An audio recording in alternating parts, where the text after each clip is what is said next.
Fala galera, continuando aqui a nossa temporada Monkin, diretamente do Vale do Silício, em São Francisco, região, Bay Area.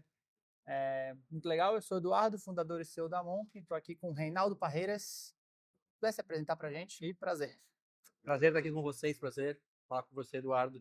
Bom, rei, brasileiro, estou aqui no Vale já tem uns 8 anos. Trabalhei em agência de propaganda a minha vida inteira no Brasil. Macan, Almap, Wonderman. E entrei na Intel para cuidar de marketing digital para América Latina. Acabei fazendo bastante coisa com social. E vim para cá, para o HQ, para cuidar de social para gaming. Caramba. Vim com a família inteira. Aquela coisa, né? Puta, vamos mudar para um país novo. E aí era um período onde Faz quanto tempo? isso já tem uns 8 anos. Na época, o presidente desse país tinha acabado de entrar e assim, olha, imigrante, não sei se é muito bem por aí, não. Foi um período bem complicado para conseguir green card, visto essas coisas, mas deu tudo certo, estamos aqui. Mas foi uma mudança muito grande de cultura, de tudo, né? Então vim para cá para cuidar de redes sociais para gaming. Fiquei na Intel durante um bom tempo aqui. De gaming eu passei para fazer marca. Comecei a cuidar de influenciadores globalmente. Vi que a gente tinha algumas oportunidades para olhar para redes sociais de forma mais colaborativa, de two-way, né? Ter uma conversa de fato, não só colocar conteúdo para fora. Então eu comecei a fazer muito trabalho de comunidade também. Então comecei a juntar conteúdo, redes sociais, comunidade, até há uns 3 anos atrás criei um centro de excelência para a comunidade, cobrindo social, evento, plataformas digitais, e fiquei lá até um ano atrás, mais ou menos, quando eu saí. Mais digital, comunidade, agência, conteúdo, sempre foi uma coisa muito presente na minha carreira. E tudo isso que você fez na Intel foi tudo para global, tudo campanha Global, global. sim, tudo global. Gaming global, marca global. Então é até engraçado, né? Porque eu tinha acesso a todas as canais, ferramentas de publicação. Assim, muitas vezes eu estava gerenciando o maior handle da Intel, com milhões de followers aqui no meu celular, né? Resolvendo coisas, né? Eventos, Olimpíadas. Então, assim, fui para a Coreia para cuidar na época que a gente tinha os drones, os fogos de artifício não eram fogos de artifício, eram drones. Uhum. Foi super bacana, fiquei na Coreia um mês, cuidando de um monte de coisa, de conteúdo, influenciador também, ativações, etc. Mas sempre global. Legal. E é uma coisa que era muito interessante, porque eu acabava lidando com gente de todos os países, todas as culturas, com pouco budget, com muito budget, dando direcionamento sempre. Olha, nossa estratégia global é essa, é assim que você tem que fazer, ou adaptar para a sua realidade no seu país. E para quem não sabe o que que a Intel faz exatamente, todo mundo conhece a Intel, mas não é tão fácil explicar. Mas o que que a Intel faz? Sim, vamos lá. Processadores para os computadores. Né? Então começou um computador, hoje tem processadores para servidores, tem uma série de outros produtos, mas quando você pensa em Intel é chip, é processador. Uhum. É o cérebro. Tudo que a gente usa de digital hoje tem sempre, na maior parte das vezes, um computador, um processador da Intel equipando aquele. E para que precisaria fazer comunicação para essa frente? Isso é muito interessante, porque, teoricamente, a Intel não vende. Então, na teoria na prática. A Intel Uhum. não vende para ninguém, para um consumidor Final. final, diretamente. É sempre através de um OEM ou de um parceiro, né? E a Intel faz das duas formas. A Intel tem co-marketing, Uhum. que é alocado para cada OEM, para cada parceiro, e faz campanha diretamente também, aquela coisa de pull and push. Entendi. Então, o parceiro ele vai comunicar a Intel também, mas se a gente ficar muito na mão, se a Intel ficasse muito na mão desse parceiro e só nesse parceiro, a gente ia perder aquele relacionamento, construção de marca e etc, etc. Então, era importante estar nas duas pontas, direto com o consumidor e através do parceiro também. Entendi. Então, quando a gente pensa inclusive, investimento, em volume de investimento, marca, marketing de uma forma geral, o volume com parceiro é gigantesco. Legal. É uma coisa que você tá lá e você tá vendo, é muito Uhum. importante e tem um time gigantesco cuidando disso também, então, mas é importante fazer as 2 coisas. Legal. Uma dúvida, assim, talvez voltando um pouquinho ali, um pouquinho da sua trajetória. Você Uhum. falou que cuidava de internet e trabalhou em agência, e a gente tem um público, tem uma galera de agência, acho que nosso público hoje é muito inovação, marketing, tem uma galera de agência, galera de marketing. Conta um pouquinho a história pra gente, como é que é a sua trajetória até chegar aqui, depois a gente vai daqui pra frente. Pois é, eu sempre fui o cara de digital, assim, estava no colégio, com 14 anos, comecei a criar site, né, tinha um livro com livro do Ramalho, como criar páginas em HTML, mas assim, uma coisa desse tamanho. É, e aí comecei a criar no Notepad, né, criei lá no GeoCities, enfim, criei páginas, sempre quis fazer coisa com digital. Eu acessava a internet via modem, Uhum. né, do sábado, de 2 horas do sábado até meia-noite de domingo, era ali porque era mais barato. Então eu comecei ali, fazendo digital, internet, sempre gostei. Na faculdade comecei a trabalhar em agência. Em agência, boa parte da minha carreira, metade da minha carreira foi em agência. Fui trabalhando com muitas agências, uma delas, inclusive, grande agência no Brasil, eu era o gerente de internet, na UMAP. Uhum.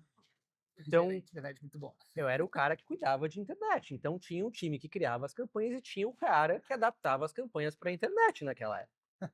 É interessante você pensar que tinha um cara Uhum. da internet, Uhum. mas não tinha o cara do rádio, não tinha o cara da TV, não tinha o cara dos outros canais, mas tinha o cara da internet, porque Uhum. era um canal muito novo. E o contraste, né? Se a gente olhar hoje, dos últimos números, É o digital tudo. já passou de longe ao tradicional, né? Não, né, assim, então tava lá daquele jeito, pequenininho, mas enfim, tinha que começar de algum jeito, né? E aí eu era o cara da internet, e sempre fui o cara da internet, sempre. Redes sociais começaram, putz, vamos para as redes sociais. Comecei a criar e cuidar de redes sociais. E aí a coisa continua evoluindo, né? Hoje, eu acho que a gente está vendo hoje com AI, é o que a gente viu com a internet há 20 anos atrás. Bom ponto. É a mesma coisa, a gente está desbravando um lugar que, cara, a gente não sabe o que vai E acontecer, as para onde que a gente vai. pessoas negavam internet? Como que era isso? Ai, Porque algumas pessoas negam IA ainda. sim, sim. Mas eu acho que é comum, porque Sim, sim. tudo que é novo, né, tem uma barreira, é um incerto, a gente está sempre muito apegado àquilo que a gente conhece, àquilo que a gente gosta, né? Sim, cara, a gente passou por isso com internet, com redes sociais, com mobile, e tá rolando com AI agora da mesma forma, né? Tem 2 anos e pouco que, desde novembro de 2022, que o ChatGPT apareceu, tá todo mundo, e aí, como é que vai? O que a gente vai fazer? E por aí. Então, assim, eu acho que quando você olha para um pouco da minha história, eu sempre gostei de estar nesse momento criando, Sim, desbravando coisas novas. Então, tava lá o cara da internet, eu tava lá o cara cuidando de redes sociais para América Latina global. legal. Agora eu tô o cara desbravando AI AI. para marketing. Então, é, De novo, acho que isso tem muito a ver sobre o mindset, né? Tipo assim, você tem que sempre dar um passo à frente ou sempre estar junto. O que eu posso desafiar aqui que tá sair da minha zona de conforto? Porque acho que é muito mais no trabalho. Acho que eu lembro que eu conversei até com o Denis, não sei se você conheceu o Denis, que trabalhou em agência pra caramba, o Denis Gustavo. pô, conheço, dá o mapa. Ele Não, trabalhou comigo, não, mapa não, desculpa, da DM9, mas ele trabalhou comigo na Euro. legal.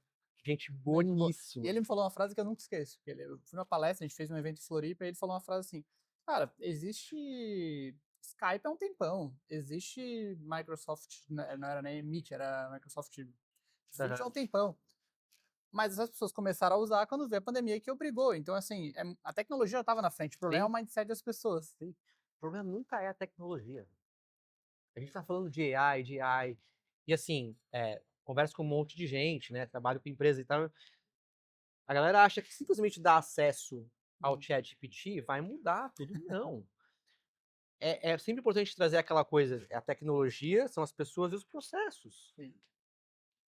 Todas as vezes que a gente adapta e pensa nessa transformação digital, internet, é importante lembrar das pessoas e dos processos. Tem um estudo do BCG, acho que é do BCG, recentemente publicado. Todas as empresas que adotaram AI de forma transformadora, com impacto, elas investiram 70% dos recursos e do tempo olhando para as pessoas e processos, e 30% para a tecnologia em si. Legal. Então pensa nisso. tudo que a gente está olhando e pensando como é que vai ser, não é só tecnologia. Não dá para ser só tecnologia. Não foi assim com a internet, não foi assim com o social, não foi assim com nada que a gente conhece do passado. Isso está falando de um cara que trabalhou e trabalha com tecnologia, assim, no dia a dia. Amo, adoro tecnologia. Mas se a gente não olhar para o contexto, Ah, a gente está perdendo um monte de oportunidade e não vai dar certo. legal. Muito bom. Acho que entrando em AI depois. E aí chegou aqui, aí você até trouxe uma informação que a gente estava conversando sobre o que falar, que é que você chegou a liderar 40 milhões de dólares, iniciativa de social, comunidade, influenciadores. Qual foi o projeto que mais te deu orgulho? E trabalho também pode ser. Isso é um ponto. Eu acho que o projeto que me deu mais orgulho foi criar centros de excelência para tudo isso. Uhum. Então, depois que eu saí de game, fui fazer marca, e aí eu comecei a criar um centro de excelência para employee advocacy, para employees, para funcionários usando redes sociais. Legal. Influenciadores. Como é que a gente olha para influenciadores em escala globalmente? A gente acabou fazendo um RFP global. E um comportamento muito diferente, né? Cada país diferente um do outro. Completamente, completamente. Então, assim, esse foi um projeto massivo para a gente olhar para influenciadores globalmente e falar, tá, como é que a gente faz de uma forma escalável, mas com que a gente tem um mínimo de controle, estratégia e alinhamento. Fizemos um RFP, contratamos uma agência global, estratégia, playbook, guideline, melhores práticas, ferramentas, standards, tudo que você puder imaginar. Depois a gente acabou fazendo isso para a comunidade de uma forma geral. Então, assim, todos esses projetos onde eu liderei a criação de centros de excelência foram sempre muito satisfatórios, muito importantes, eu acho, para mim, porque eu estava ajudando as pessoas, todos os outros times a desenvolver as estratégias, entregar e gerar valor e etc. E tendo uma visão sempre global, tendo sempre uma visão, tá bom, legal, não dá pra gente fazer só esse país, ou é só essa campanha, ou só isso, separado do resto, porque vai ser ineficiente, ou etc. Então, eu sempre gostei muito de olhar para a coisa de uma forma mais holística. Uhum. Eu acho que, olhando para micro e para macro, não só trabalhando aqui no time global, né, mas quando eu tinha outros papéis, outras funções em agência, sempre foi importante olhar o big picture, olhar para o todo, para a gente entender aquilo que a gente estava fazendo, se fazia sentido, qual que era a estratégia correta e etc. Legal, legal. E falando de comunidade um pouquinho, acho que esse tema está muito forte no Brasil, não sei quando você está acompanhando, mas assim, comunidade do Brasil, agora tudo é comunidade. Ah, é? Aham, Pô, muito sobre comunidade, muito bom. bastante. Aí no SXW até falaram sobre bastante, os brasileiros se reuniram para conversar. Tá. Há quanto tempo você olha para isso e como você pensa a comunidade dentro de uma marca, dentro de uma empresa? Cara, acho maravilhoso. Comunidade, para mim, primeiro, não é um lugar. Para mim, é um grupo de pessoas que estão juntas porque elas têm paixão, porque elas têm interesse por algum tópico, algum assunto, alguma marca. Então, assim, é mais sobre as pessoas e a razão pelas quais elas estão, as razões pelas quais elas estão juntas do que um lugar. Tá. Né? Então, assim, quando a gente fala, vou criar comunidade e tal, uma estratégia, vou implementar alguma coisa no Reddit ou tal plataforma, legal. Só que você, se olhar para só aquela plataforma, você está perdendo todo o resto. De novo, aquela coisa holística. Olhar o todo, a big picture. Comunidade, se você olha e centra nas pessoas, essas mesmas pessoas, elas vão estar entrando no X ou Twitter, no LinkedIn, no Facebook, Instagram, várias outras plataformas. E a mesma pessoa. Entendi. Então é importante olhar para esse grupo de pessoas e para todos os canais de forma holística. Entendi. Não só para aquele único canal e achar e dizer que não, aquela é a nossa comunidade, aquele fórum, ou aquele blog, Entendi. ou aquela rede social. É sobre aquele grupo de pessoas, a razão pela qual aquelas pessoas estão juntas, colaborando, compartilhando, fazendo, criando coisas juntas, e menos sobre o canal. Acho que é muito importante quando a gente pensa em comunidade, pensar no todo e na razão pela qual essas pessoas estão juntas. E qual o papel da marca? O que eu posso entregar? O que eu posso fazer que é relevante? Qual que é a minha função? E o grande desafio sempre é, legal, sou do time de marketing. vendas, como é que eu entro aí de forma que a Entendi. gente consiga entregar valor, resultado, né? É, Legal, antes de eu, então, só para te dar um exemplo, por exemplo, quando a gente pensa startup, comunidade, especialmente B2B, Uhum. tem ferramentas hoje que te permitem olhar para o engajamento através de múltiplas comunidades. Uma das últimas coisas que eu fiz na Intel foi implementar exatamente uma solução que ajudava a gente a olhar para essas comunidades como um todo. Entendi.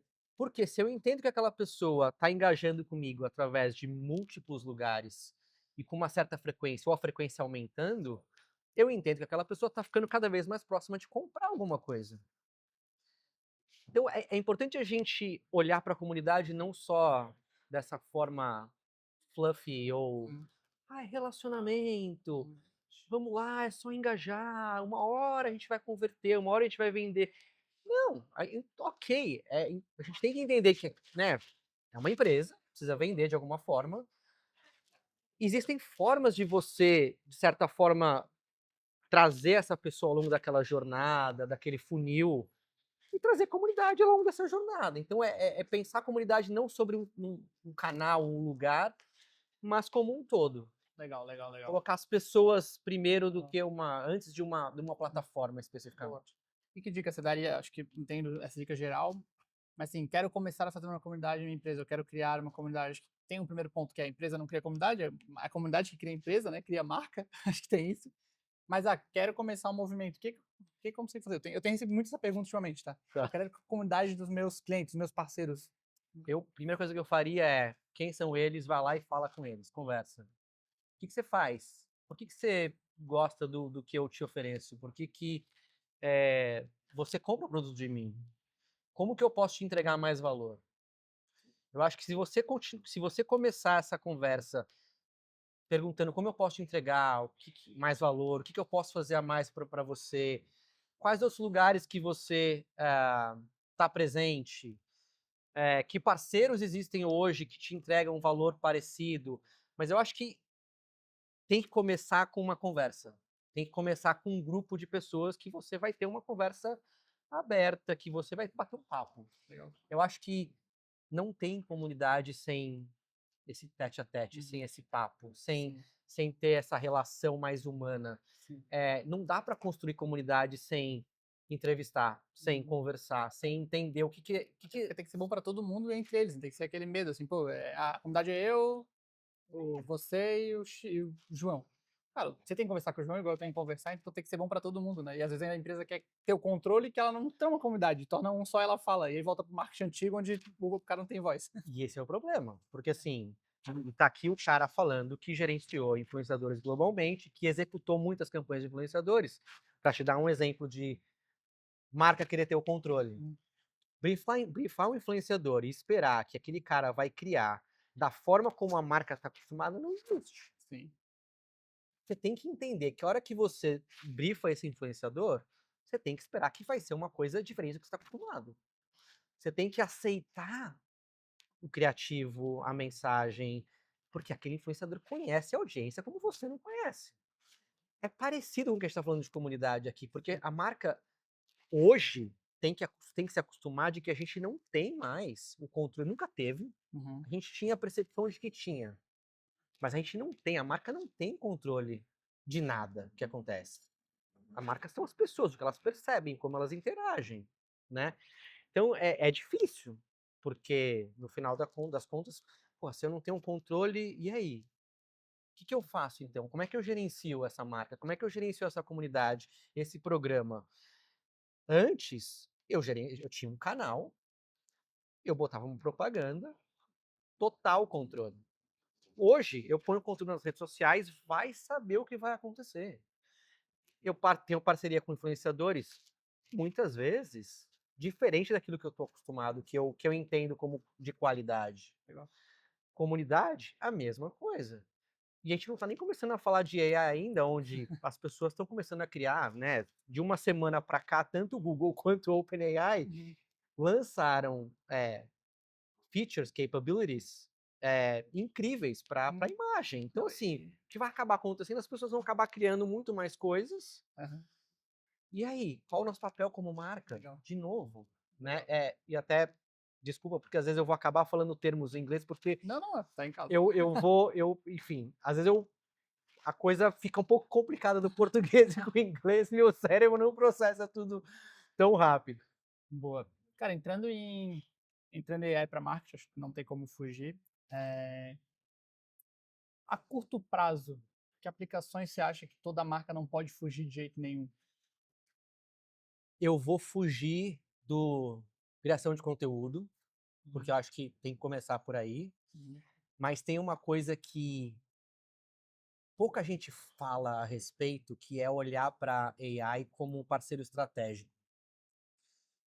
Cara, não tem nada que eu faça hoje que eu não tenha o AI me ajudando a validar a ideia, expandir a ideia, melhorar a ideia, Organizar a ideia. organizar a ideia. Então, assim, você tem um coach, você tem um consultor, você tem um parceiro estratégico, você tem alguém ali que está 24/7 do seu lado, que você pode usar via voz, via typing, via digitando coisas, você pode tirar foto, você pode.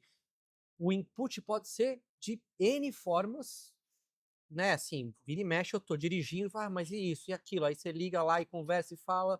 É, esse feedback é uma coisa que, para marketing e para Uhum. qualquer outra profissão, de uma forma geral, Uhum.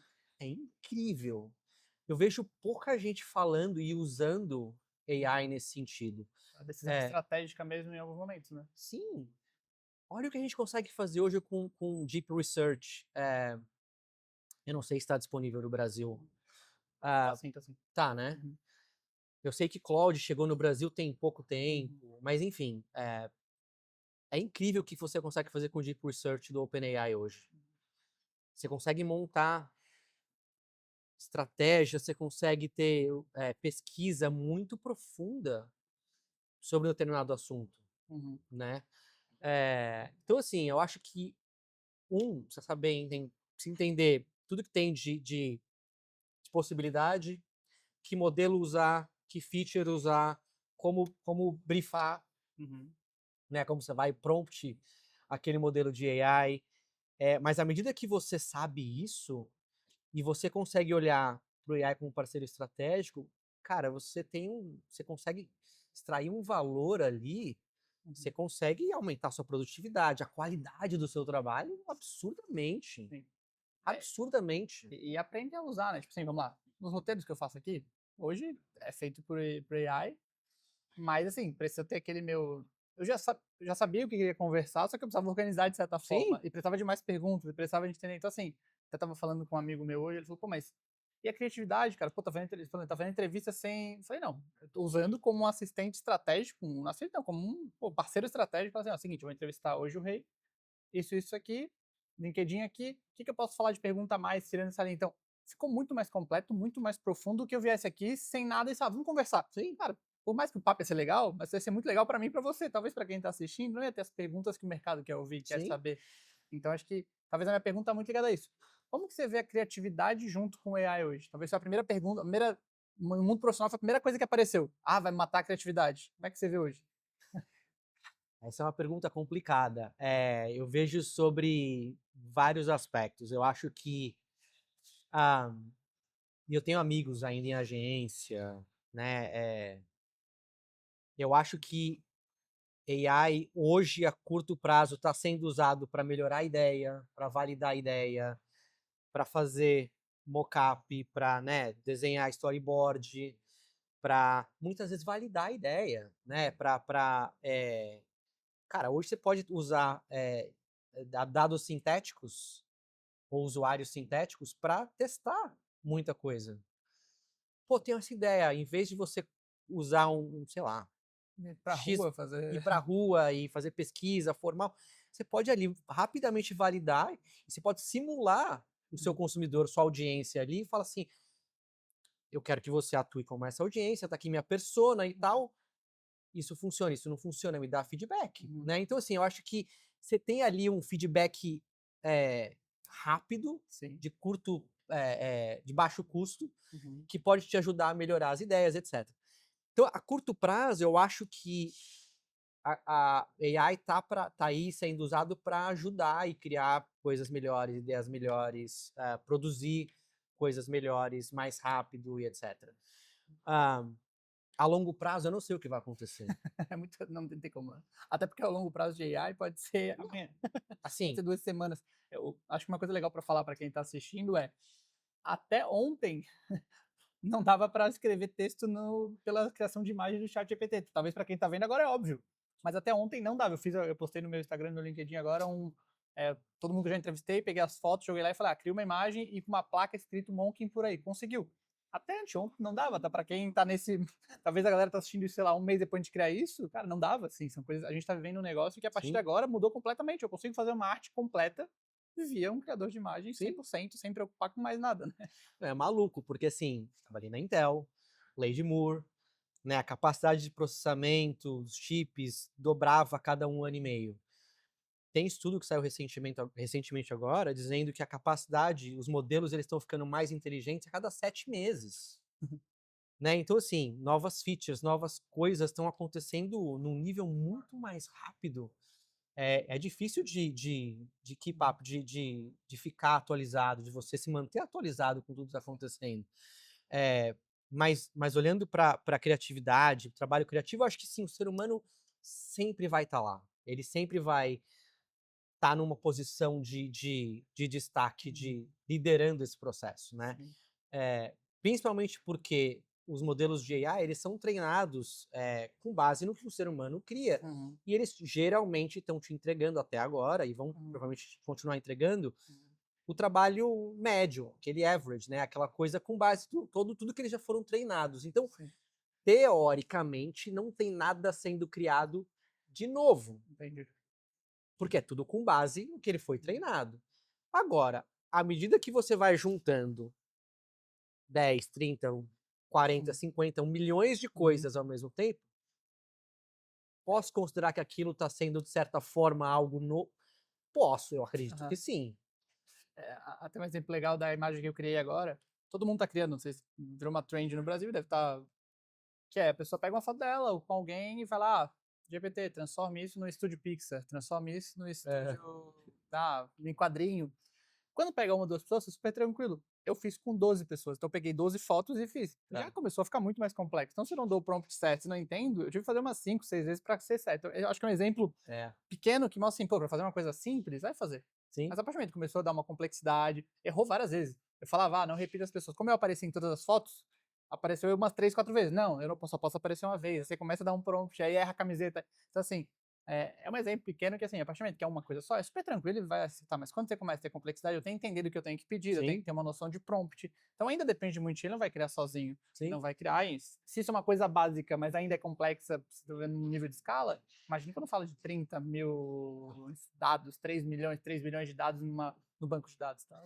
Agora você entrou num negócio importante, né? Interessante, porque ao mesmo tempo que a criação ela começa com um bom prompt, começa com um ser humano ali dizendo o que precisa ser feito, tem que ter sempre um ser humano acompanhando. Mas imagina que o que a AI está permitindo fazer agora, que é escalar e personalizar num nível que a gente nunca imaginou que fosse possível. Sim. Para marketing, isso é maravilhoso. Então hoje tem campanha aí sendo desenvolvida com milhares de landing pages. Imagina isso. Como é que você imagina que você tem uma campanha rodando com milhares de landing Sim. pages? Eu conversei com uma startup ligada a isso, que até é Advolve, quem não viu. É a Prozos, que é a dona do iFood no Brasil, fez investimento neles agora. E é bem isso, cara, teste de várias peças, milhares de mais, muito mais rápido, muito mais barato, uma velocidade. Assim, alguém do marketing falar que é contra isso? Nunca, né? Sim. Todo mundo é a favor porque fez sentido. E humanamente impossível fazer isso. Não, não dá. Não, não, é impossível, entendeu? Pois é, Legal. então assim, acho que para escalar, para testar, para validar, para ver o que performa, é, é incrível, Uhum. né? Agora, isso traz uma série de questões aí. Papel do ser humano, o valor do trabalho, Uhum. como é que isso vai como é que a tecnologia e o ser humano vão trabalhar juntos. Como é que o ser humano vai conseguir trabalhar com o ser humano? E eu acho que volta muito no que você falou, a gente tá falando de comunidade antes, porque isso aqui ainda vale É, muito. E ainda as pessoas e que vai vão estar valer. aqui, vai valer cada vez mais, né? E vai valer cada vez mais. Tem um livro que eu comecei a ler que fala exatamente isso, assim, as experiências humanas vão ficar cada vez mais importantes. Estamos trabalhando de casa cada vez mais, né, no Zoom, Uhum, né, tudo em vídeo. As relações humanas, quando a gente puder estar aqui, uhum, a gente vai dar muito mais valor para isso. sim, Então, evento uhum, vai ser cada vez mais importante. sim, Comunidade, sim. né? Você viu que o tema principal do SXW de 2025 agora foi saúde social, né? Que a saúde mental é muito você com você mesmo, a saúde física, beleza, e agora tem a saúde social, que é o quê? Que é realmente isso, cara, a gente precisa trocar isso porque isso faz bem pra gente. E eu acho que eu tô assistindo muito isso, sem querer, não tô ficando mais sozinho do que eu ficava no Brasil, porque tô num país que eu, sei lá, a gente conheceu agora, assim, a gente tá trocando ideia no WhatsApp, mas conheceu agora.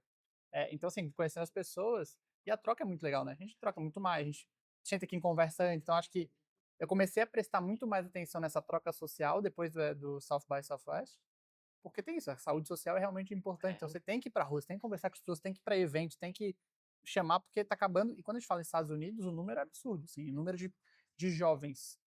E até trouxeram jovens homens, eles não estão tendo mais relação com ninguém, eles estão ficando presos no quarto deles, não estão saindo e não tem social.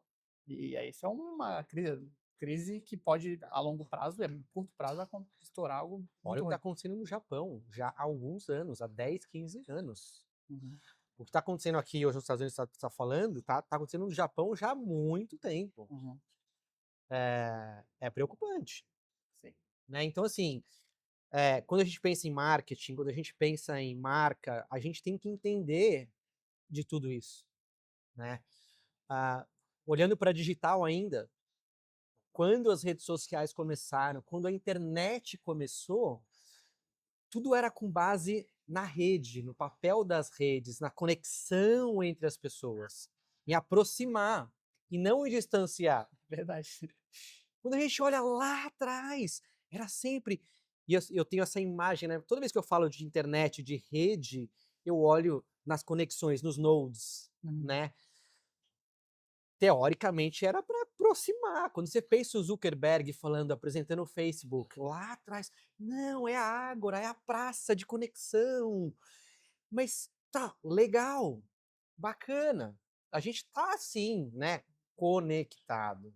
Acho que a gente está cada vez consumindo mais conteúdo, não necessariamente conectando, Uhum. mas, de novo, a hora que a gente consegue conectar, tem um valor incrível, importantíssimo nisso.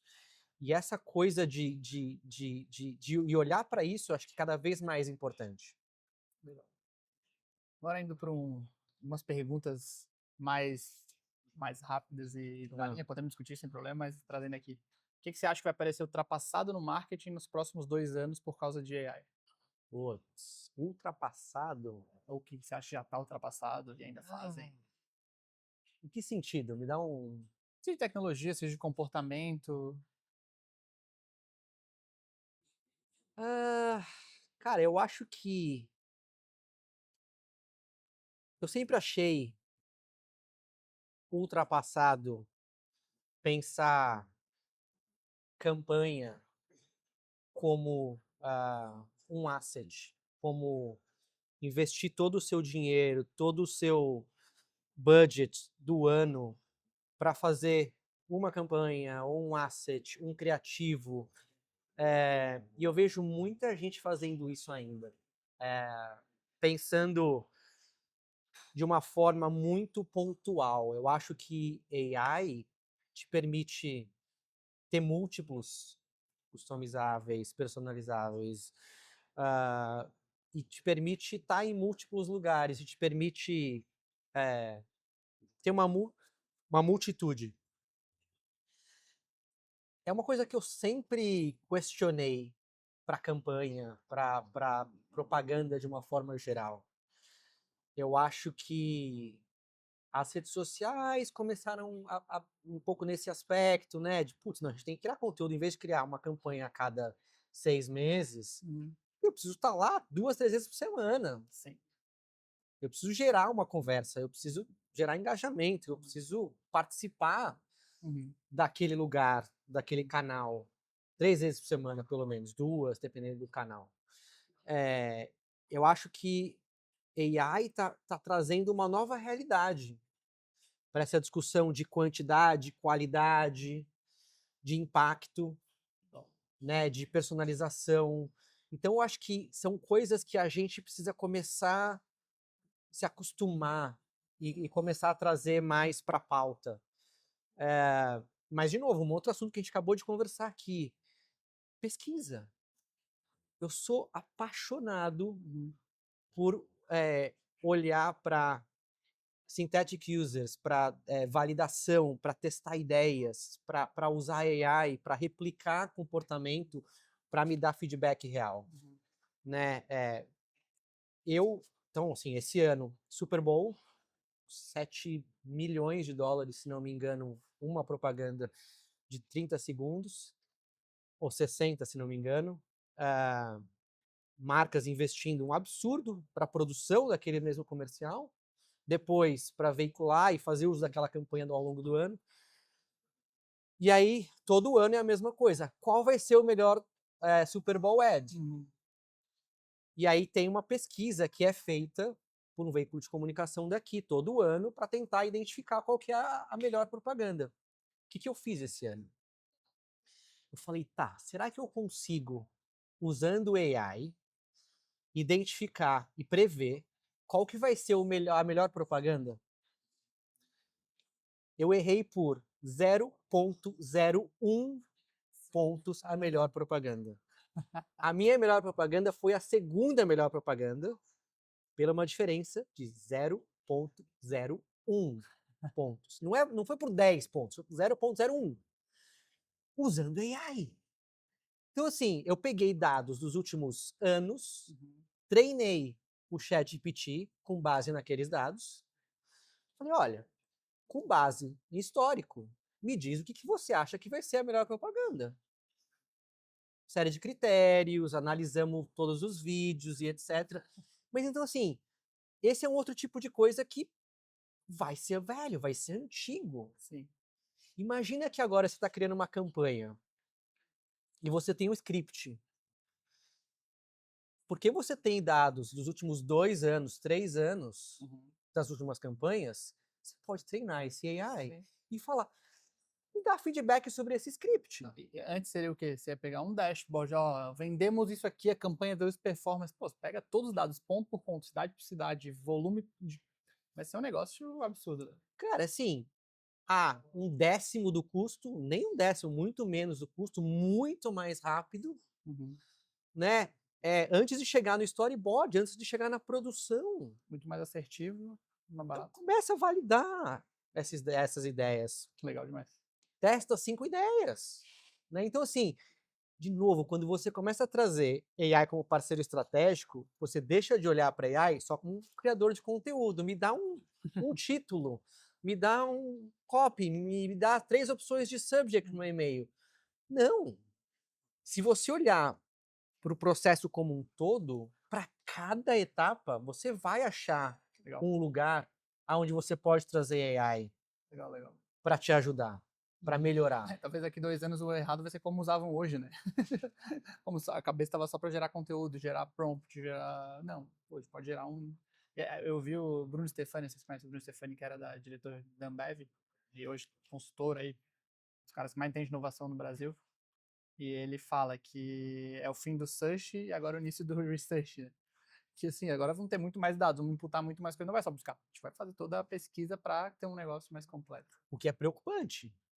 Imagina o seguinte, que a gente estava, de certa forma, contando com a nossa capacidade de processar toda a informação, o nosso conhecimento, entender o nosso perfil.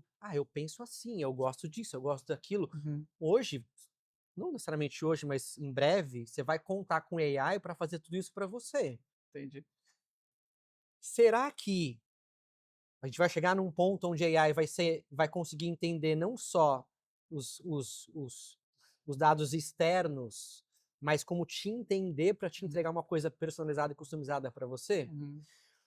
Hoje, eu sou um cara que adora comer fora.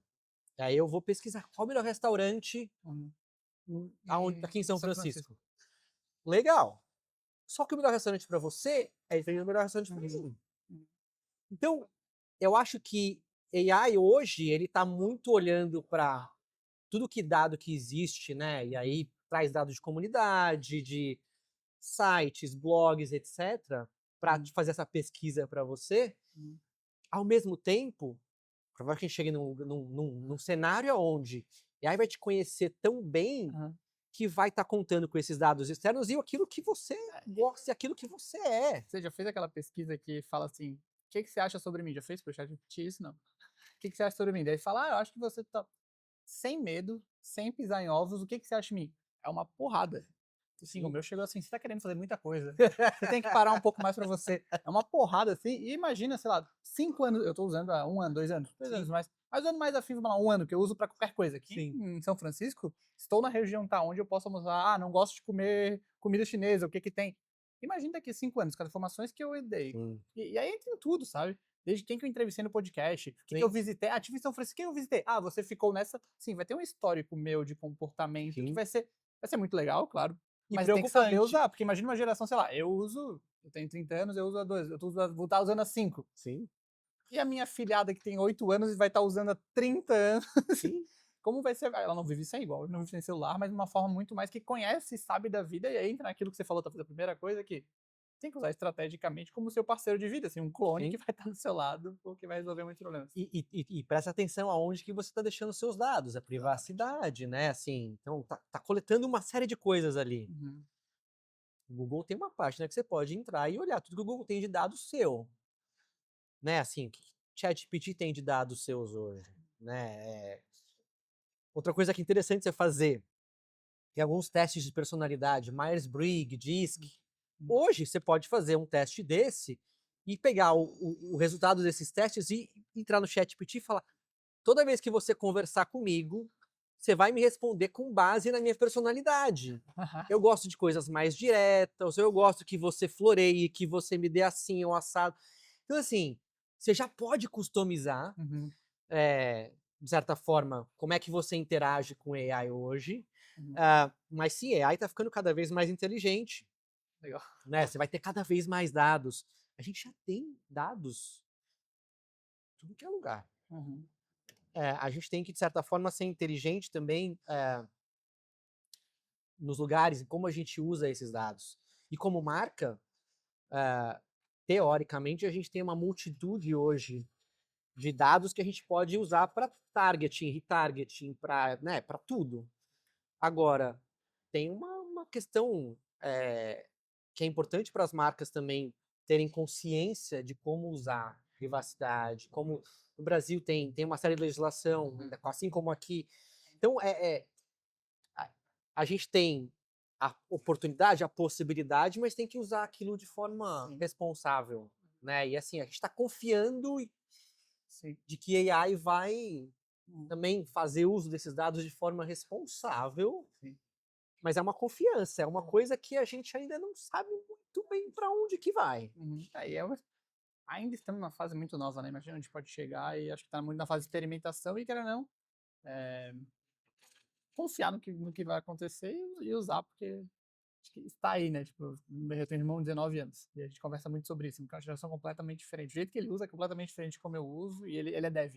Ele falou, cara, como é que os devs trabalhavam sem isso? Ele me conta isso agora. Ele falou, cara, é muito mais fácil, muito mais rápido, muito melhor. Imagina a quantidade de erro que tinha e tá resolvendo problemas. Então, assim, acho que vai mudar todas as profissões, sem dúvida nenhuma. Sem dúvida. Não, assim, dev. Quem que foi? Acho que foi o CEO da Anthropic. Mas todos estão dizendo quase que a mesma coisa, mas o CEO da Anthropic recentemente disse que no final deste ano, 90% dos códigos vão ser gerados por AI. 90%. 90%.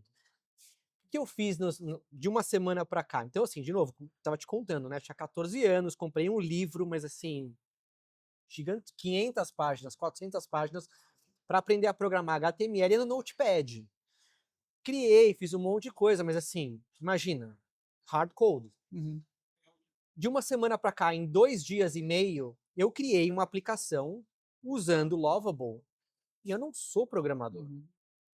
Eu basicamente disse, eu quero fazer isso, a funcionalidade é essa, com essas etapas, isso.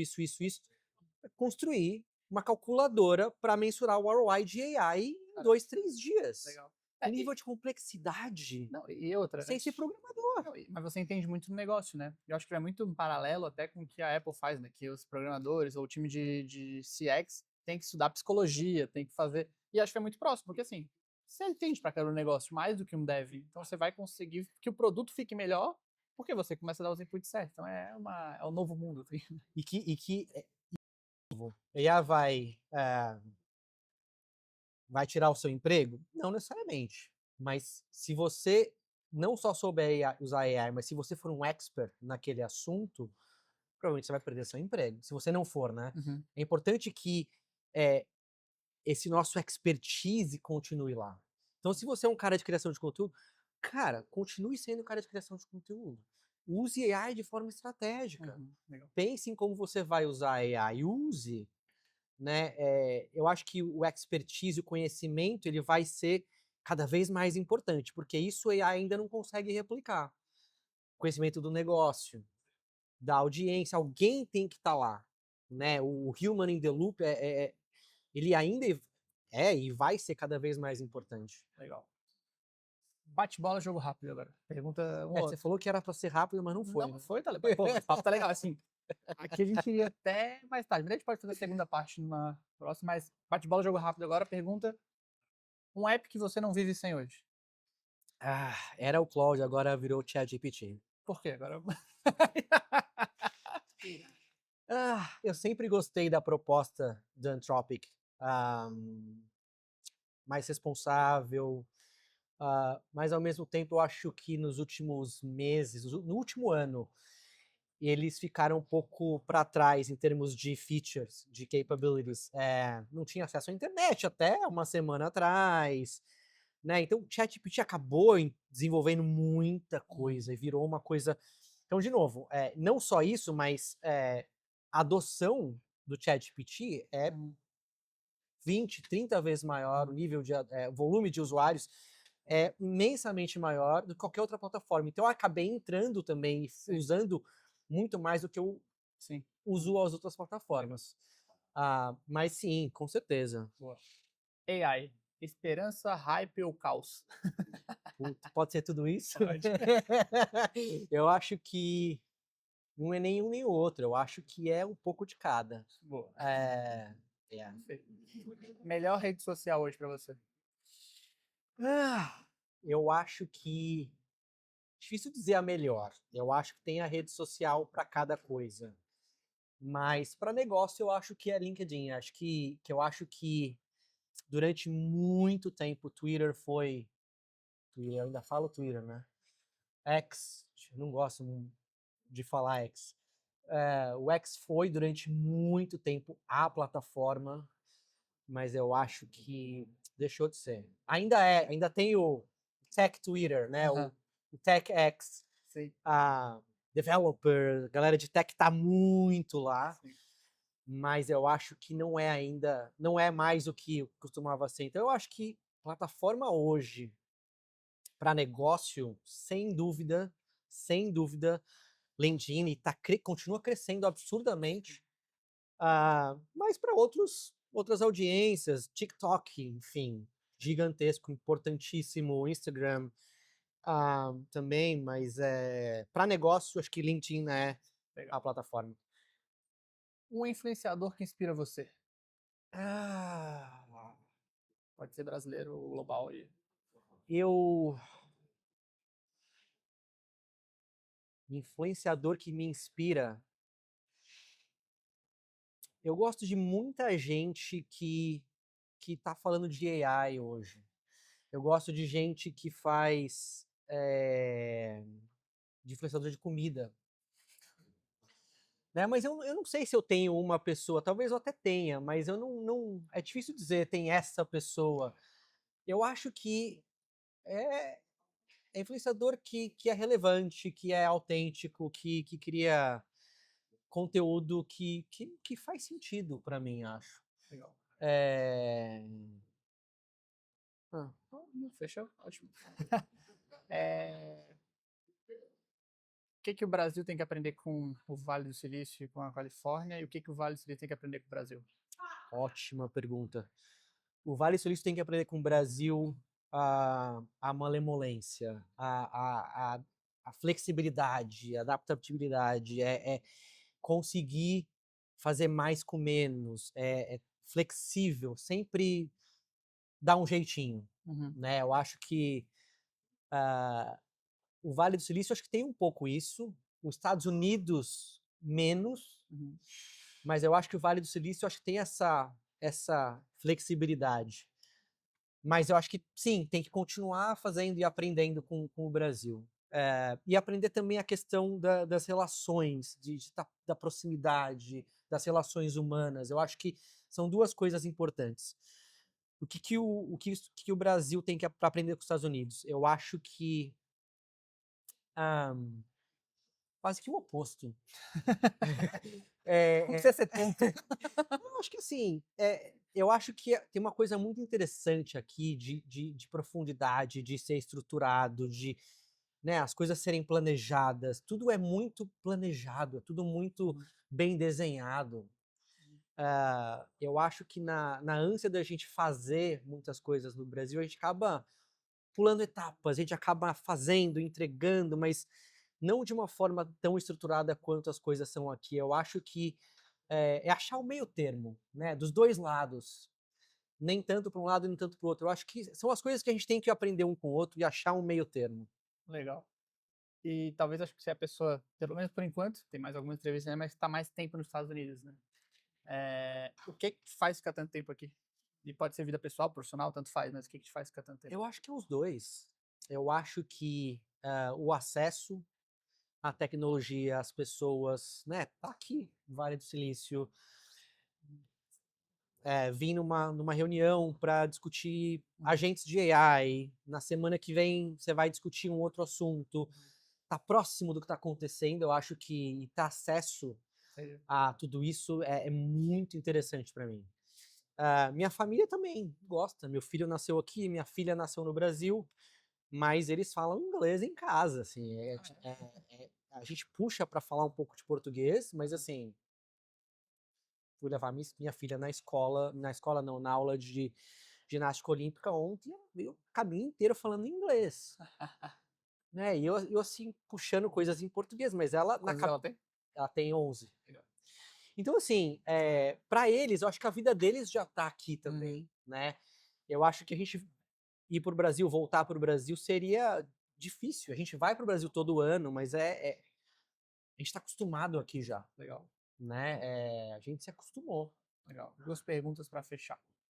A primeira é: o que que você falaria para o rei de 8 anos atrás que está vindo para os Estados Unidos? Puta, essa é uma ótima pergunta.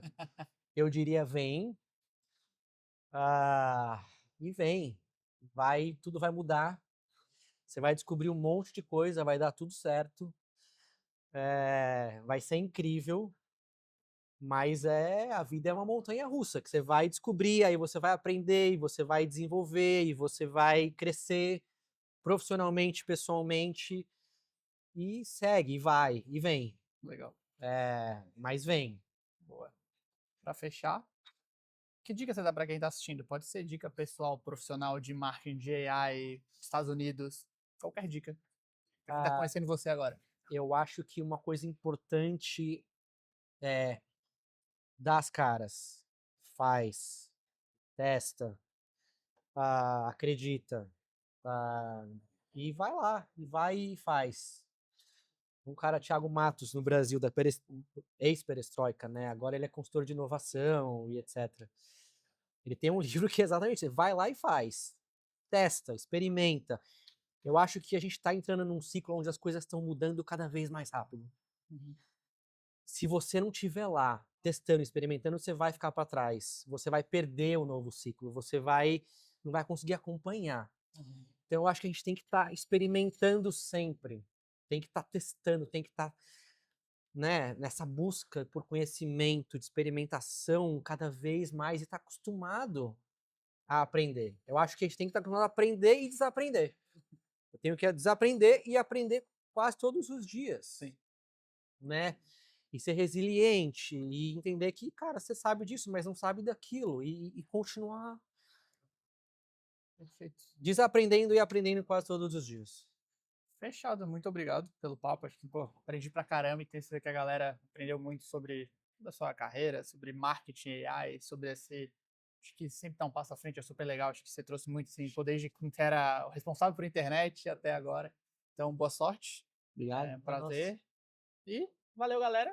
Foi um de Galho em Galho, podcast oficial da Monk, diretamente de São Francisco. E depois a gente faz uns vídeos aqui mostrando o que tá rodando em volta. Tem o bondinho, né? O cable car, é isso? Isso. Rodando aqui, estamos em São Francisco. Valeu, até mais. Boa. Valeu.